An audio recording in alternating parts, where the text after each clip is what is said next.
தெபோராளை மாத்திரம் கர்த்தர் தெரிந்தெடுக்கிறார். அவ எங்க இருந்தானா? பேச்சு மரத்தின் கீழே குடியிருக்கிறார். ஒண்ணு பங்களால குடியிருக்கல, மேல் வீட்டு அறையில என்ன பண்ணல, பெரிய ஒரு மாளிகை வீட்டுல உட்கார்ல, ராஜா உட்கார்ற இடத்துல உட்கார்ல, பேரிச்ச மரத்தின் கீழே என்ன பண்றவ குடியிருந்தவளாய் காணப்படுகிறார். இவ அங்க நியாயம் விசாரிக்கிறவளா இருந்தாள். என்ன பண்றாவ? நியாயம் விசாரிக்கிறவளா இருந்தா. இந்த தெபோராவோட வாழ்க்கையில கர்த்தர் அவள் எழுப்புறதை பார்க்கிறோம். ஆமென் சொல்லுங்க. இன்னைக்கு ஒவ்வொரு பெண்களா இருக்கட்டும், ஆண்களா இருக்கட்டும், கர்த்தரை எழுப்புவதற்காக கர்த்தர் அழைத்திருக்கிறார். ஆமென் சொல்லுங்க. நீங்க முடங்கி உட்கார்வதற்காக கர்த்தர் உங்களை அழைக்கல.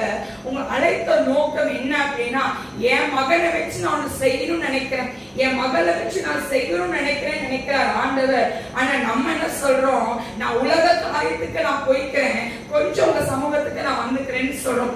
ஆண்டு அதை விரும்பல. என் ஆண்டு விரும்புற விஷயம் என்ன அப்படின்னா, என் புள்ள என் கிட்ட வந்து உட்காருன்னு சொல்றாரு. ஆமென் சொல்லுவோமா? ஆமென் சொல்லுங்க. ஆமென் சொல்லுங்க. இனி ஆண்டுடைய பிள்ளையா இருக்கிற நம்ம ஒவ்வொரு வேலையும் பார்த்து ஆண்ட விரும்புகிற காரியம் தெபோராளை போல எழுப்புகிறவராய் கர்த்தர் வைக்க விரும்புகிறார். ஆமென் சொல்லுங்க. ஆமென் சொல்லுங்க. இந்த தெபோராள் இந்த பாராட்டிட்ட தீர்க்கதரிசனம் சொல்றாங்க.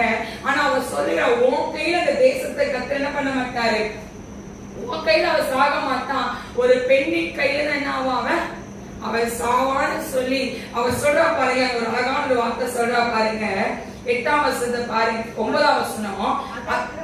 அதற்கு அவள், நான் உன்னோட கூட நிச்சயமா நான் வரேன், ஆனாலும் போகிற பிரயாணம் உண்டான மேன்மை உனக்கு கிடையாது.